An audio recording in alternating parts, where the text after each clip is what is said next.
Hey guys, welcome back to the channel. Another episode of my free-to-play series on my Xbox Series X team. In today's video, we're going to open up a ton of packs that I had saved from squad battles, as well as the pre-order packs that everyone got in their inbox. And then we'll do a bit of a team update and talk about where I'm spending my time and effort when it comes to my free-to-play team. Guys, if you enjoy this series, make sure you give the video a like and subscribe for the most up-to-date NHL 22 news and info and content on YouTube. All right, guys, let's get into the video. All right, here we are. All right, we're going to rip packs here and see if we can pull anything. I saved all of my Hut Rush packs. I only got a few Squad Battle packs. I think I finished in like semi-pro or pro maybe. And then down here, we've got the Diamond pack. So we'll just go ahead and open these, save those for the end. Maybe we'll pull something huge. We're just looking for, like I said, untradeable or tradable golds are fine, as we're just saving stuff up here. We're waiting for that really good valued card to come in an event, things like that. But yeah, we're just looking, and maybe even one big pull. The thing about free to play is like you really change your fortune if you get one gigantic pull. And we haven't really had that so far in this series, so maybe today we will look and see as I go through my Hut Rush packs. And again, Hut Rush packs aren't really going to do anything for you, but for free-to-play, they're very easy to acquire. They're instant, so you get them immediately, as we get Tony DeAngelo there. And then obviously we'll talk about Rivals as well. I did win all of my Rivals games, which I wasn't really anticipating because, again, my team is really rough, but we won all 5 and we got like 1,900 points. So we're going to be in, it's going to be tough going forward. We are going to be playing some good players, which I don't know if I'm super happy about, but hey, I mean, it's always going to be good games then at least. So nothing so far in these. And again, hopefully we're pulling something in the big diamond pack. That's what I'm really hoping for. As we go through here, a lot of just silvers and whatnot. The silver untradables I'm okay with because you can put those into the set to re-roll them. I've talked about this before. When it comes to silvers, I would probably just sell them if they're tradable and not do the re-roll set. But if you pull untradable ones, 100% put them in that exchange and then make sure you get those free gold cards as well. Just better value. So as we go through here, nothing yet. Not even anything slightly usable. Okay, that's fine. Got to expect that, to be honest with you. And then we've got a bunch of base packs here. We'll just quick open these because you're not going to pull anything good.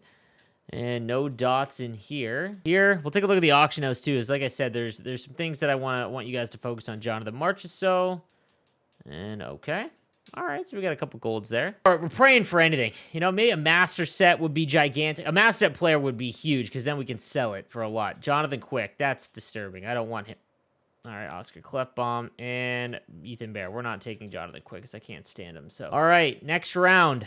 We've got Cole Caulfield and David Krejci, Max Jones, and Vitek Vanacek. So there we go. Nothing in those ones either. Suter, Spezza. Okay, Jake Allen.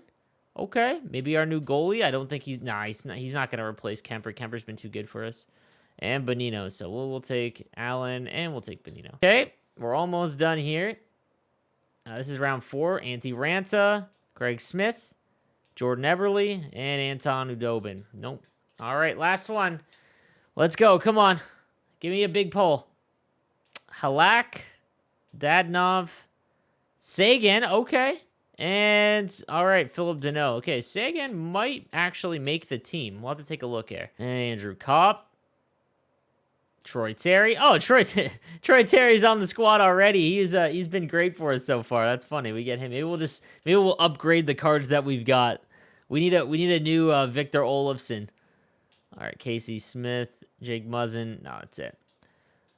All right. We've got, I believe, 2 more rounds to go. Dustin Brown. Why do I always get Dustin Brown and Jonathan Quick? Every time I do a pack opening, it's like they know. Behance is not going to do it. Either is Dmitry Orlov, Nedeljkovic, and Robin Lehner. Okay, to be honest, Robin Lehner I've heard really good things about this year. But we did get an 84 overall, so I take those. All right, so we didn't pull anything in the packs, but let's go take a look at the team and just see what we're going to do next. As so the team, obviously not amazing, but we did get some pretty decent X factors just from the sets and whatnot. We got Marner as well. Not really all that good, but we'll take a look. Here's the team right now. As we've got Matthew Barzal, Austin Matthews, and Taylor Hall. And we've got Victor Olofsson, who has just been insane. He's got 10 points in 9 games. And we've got Ray Ferraro and Mitch Marner. And we've got Connor Garland, who I picked up, is actually pretty good as a cheap option. He's got 88 speed with Logan Couture and Nick Ehlers. And then Nita Ryder, Philip Deneau, and Dylan Cousins. On the back end, we've got Fox and Morgan Riley. We've got Morrissey and Letang, and then Marino and Clefbaum. And then in net, we've got Darcy Kemper, who I don't know. He's been so good. I mean, he's got a 90 save percentage. He's 9-0 with a 1.43 goals against. Like, that's just extremely good. The one thing I do want to actually do is I'm going to put Sagan in the lineup. He is going to replace Dylan Cousins, and Cousins will come out, and we're going to put in Tyler Sagan. Yep. There we go. So we did get an upgrade there onto the squad. And what's his speed at? Let's take a look. I know it's high, but is it higher than Garland's? 88. So he's a little bit better than Connor Garland. So we'll go up here like that. All right, the next thing I want to do is, again, trying to get Matthews up to his 88 is probably the biggest thing I'm focusing on. So the next tier right now will be the base Austin Matthews, which is tough. So that's 100K. And then we've got the power-up collectibles. So right there, if I can get him to 88, I can get him to 89, which would obviously be pretty ideal. The Barzal, however, we could get him up to 85, 40K. We're almost there as well. I really want that Barzal max. I think that's my first priority. And then Mitch Marner. I really don't have Mitch Marner cards I'm not a huge fan of. But he does get 90 speed. I mean, that would still be a huge play for us. And then Adam Fox, who we got in our starter pack for 20K. So we're at that kind of stage where we're just kind of stuck with the X factor. So let's talk about what I do in terms of just like day to day. I got a lot of questions about like where should we spend our time. So I've played my 5 Rivals games already. I've done them all off stream. I won them all. So now I've got Rivals I can go and play now this week. When it comes to rewards, where do you kind of want to look to be? We're in high Division 3. Honestly, Diamond would be sweet and just take untradables because you're going to get 2 ultimate packs and 2 NHL player packs. Those ultimate packs are super valuable. However, like the platinum ranking as well is not bad either. But I'm going to take untradeable. You definitely want to. There's no benefit to taking tradable this year because of how the sets work in terms of trading in cards. So I'm going to do that. Try and get to Diamond at least a lot of games. And then with Squad Battles, I've been slowly playing my Squad Battle game. This is where I would recommend spending a lot of your time on free-to-play teams early on because if you can get into Elite, it's just a great reward tier for free-to-play teams because you get coins and packs. The guaranteed coins is what really makes it nice. So I'll probably go ahead and do that this week. And then we've got Hut Rush, who I've been grinding, but Hut Rush is about to reset. And I don't really have much else I'm going to do with that. The other thing we want to talk about is in terms of the sets. The seasonal rewards, I'm almost able to get another X Factor. So we're going to be hunting McDavid still. I think that's, everyone should be. We're at 12 right now. So another 8 and we're good to go. But that is where we're going to focus this game. So I think what we're going to do is we're going to play a Rivals game. And, we'll take a look and see how the squad plays and is doing right now. All right, we'll pick it up in the first chance down low with Barzal. Gets pressured, and I lose the puck. Crosby on the breakout. Hits Ovechkin. And, guys, throw it at the net when you don't have a pass. Honest to God in this game.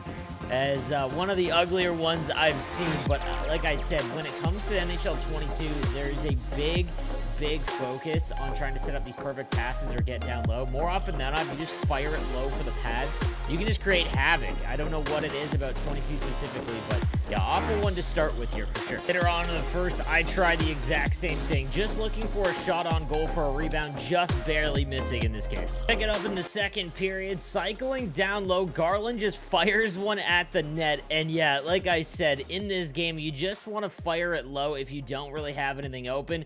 We get an ugly one back, and now we're tied. All right, later in the second, guys, I wanted to show you a play that you can do with behind the net that is extremely effective, and it doesn't happen behind the actual net, so it's something that's overlooked quite a bit. When you are passing between the players at the points, your centerman or right winger or left winger, whoever is on that side, will cut into the middle, and while that shot or that pass will not generate a shot or a chance itself usually, it will set something up because it will drag a player that's either covering the backdoor one-timer or short side as well over to you, and that's a very, very easy way to get an opportunity. So I just want to highlight that real quick.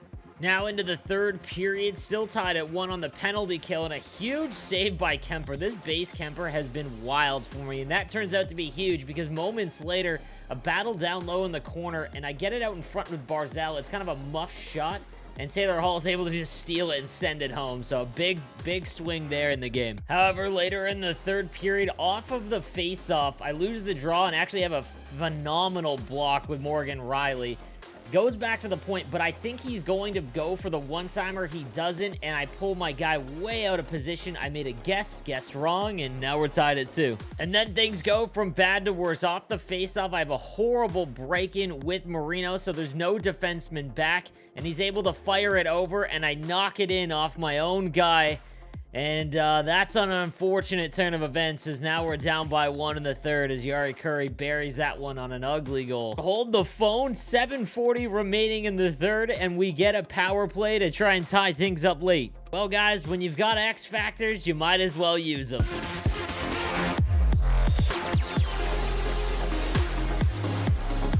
Auston Matthews, shock and awe, zone ability, absolutely rifles one to tie things up late. And I'm not going to lie, I still do not think that it is a worthwhile zone ability to activate with how much it costs. But when you have him and it's activated, it is absolutely nutty how fast his wrist shot is out of a toe drag. So regulation couldn't finish it. We head into overtime in the final moments. We've got a 2-on-1 breaking out with Letang. We go down low behind the net looking for the back door. Fire it over. Passes blocked. Letang, he's at the point. Circles back around. Looks for that backdoor one-timer, and they bang away at it as we get one last chance with Matthews. But we're going to a shootout to settle this one. All right, into the shootout. First shooter is Pastrnak. I try to bait him so I dive out, but he's playing for that, and that's honestly fine. Now you know that he is someone that actually anticipates it. My first shooter, Olofsson, and I do the same thing. I wait him out, and somehow Olofsson does not bury this. That's a rough one for me. His second shooter, I know that I can't dive out because he's anticipating it. He's got Kane, so I just wait with him the entire time, and he runs out of room. My second shooter, we got Logan Couture. And again, I'm doing the same thing. He looks really impatient. Wait for him to move. And like, that's ridiculous. He just opened up the entire net. A lot of guys will just move way too much. Panarin, his next shooter. And again, now I try to go back to the dive and somehow get bailed out with this toe save. Sagan with a chance to end it. His debut. And here we go. Goes on the backhand towards the front, and he hits me with the standard pocheck that I'm not ready for. Rantanen up next for him. I missed on the dive last time, but I saved it.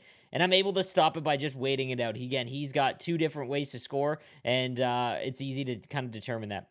Riley with a chance to end it yet again. Wait him out, and look at that. Just moves completely out of the way. Big win for the boys.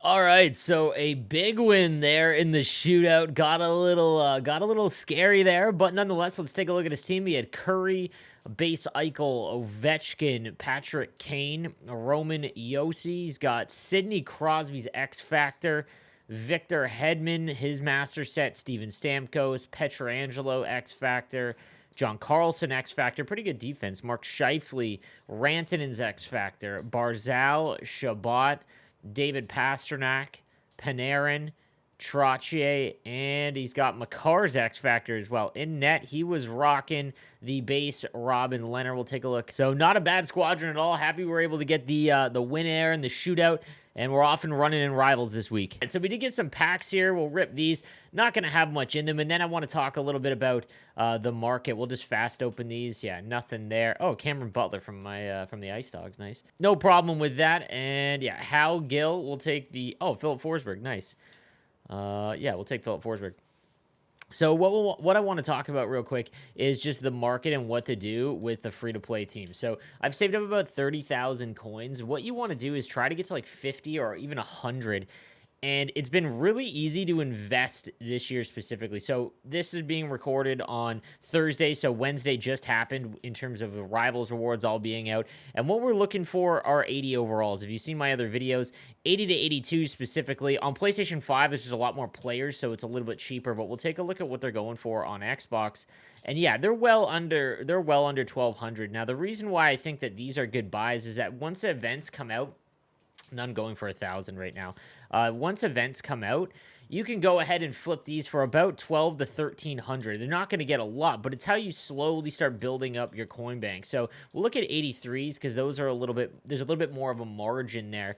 We'll take a look at what they're going for, see if they're up for 5,000, as there is some. So like I said, come Friday when the new event comes out, any of these 83s that they require, they should go up in value. So you'd be able to sell them for a little bit more. And that's like honestly, that's what I'm going to look to do. So I've got 33,000 coins. I'm literally just going to invest in all of the ones going for 5,000 here because we're at a point where they still should be in abundance. Like what I mean is that come the sets that are coming out, I think there'll be 92 overalls. So I want to make sure that 83 still will be required in sets, almost guaranteed. So 81s and 80 and 81s, it looks like the Halloween ones, at least, they did not have any value still because, well, it turns out that unfortunately it appears that they just weren't valuable still. So it does look like as the events go on, the overall requirements will scale up. But 83, even if it's the bottom one, you should still make some coins on this. So we'll see what happens. I spent about 30K, so that's about 6. We've gotten 6 new cards. As this one's up for 4K, that's a big W. But yeah, we'll see how I end up. All right, so that's like I said, I was able to buy 5 or 6.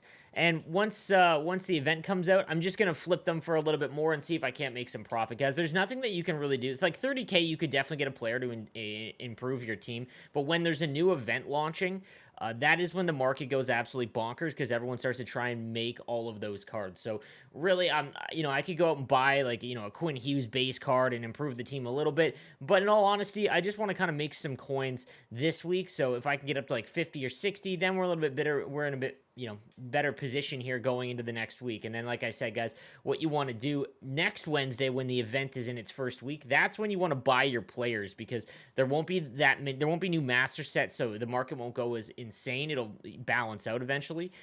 So that's when I want to try and buy my players. So just cards that I'm looking for. Definitely want to improve upon my defense. Like even Dougie Hamilton, something like that would be nice. I need a bigger defenseman there in terms of right-handed side. I also want to get Barzal to max, and I need to get Marner up as well. Marner at 82 is just not good until he gets that last piece, and it's going to be expensive, but we'll see what we can do, guys. Let me know what you think in the comments section down below, and I'll see you next time for episode 4 of the No Money Spent Squadron. Have a good one, guys.